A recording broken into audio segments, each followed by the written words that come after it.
Petrol diesel ధరలు పెరగనున్నాయా? Commercial cylinder ధర పెరగడంతో ఇప్పుడు అంతా ఇదే విషయంపై చర్చించుకుంటున్నారు.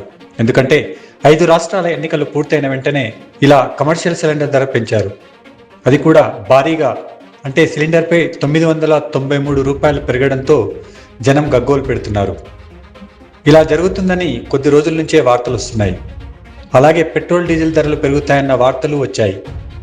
పెట్రోలియం మంత్రిత్వ శాఖ దీన్ని కొట్టివేస్తూ వచ్చినప్పటికీ ఎప్పుడైతే కమర్షియల్ సిలిండర్ ధర పెరిగిందో ఆ వెంటనే మళ్ళీ పెట్రోల్ ధరలు పెరగొచ్చన్న ఊహాగానాలకు బలం చేకూరింది. ఫలితాలు వచ్చిన వెంటనే ఇది కూడా జరుగుతుందన్న వాదన ఉంది. విపక్షాలు కూడా ఇదే వాదన చేస్తున్నాయి. ఈ క్రమంలోనే సమీప భవిష్యత్తులో పెట్రోల్ డీజిల్ ధరల పెంపును కొట్టిపారేయలేమని ప్రభుత్వ వర్గాలు వెల్లడించాయి. ప్రపంచవ్యాప్తంగా ముడి చమురు ధరలు భారీగా పెరిగినప్పటికీ 4 ఏళ్లుగా రిటైల్ ధరలు సవరించకపోవడం వల్ల నష్టాలు పెరుగుతున్నాయని వివరించింది. ఈ నేపథ్యంలో భవిష్యత్తులో పెట్రోల్ డీజిల్ ధరలు పెరిగే అవకాశాన్ని తోసిపుచ్చలేమని ప్రభుత్వ వర్గాలు పేర్కొన్నాయి.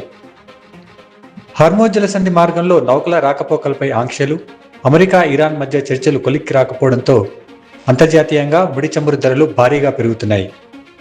ఇటీవల బ్యారెల్ ధర $126కు చేరుకుంది. 4 ఏళ్లలో ఇదే గరిష్టం. ఆ తర్వాత కొంత తగ్గి ప్రస్తుతం $110 పైనే కొనసాగుతోంది.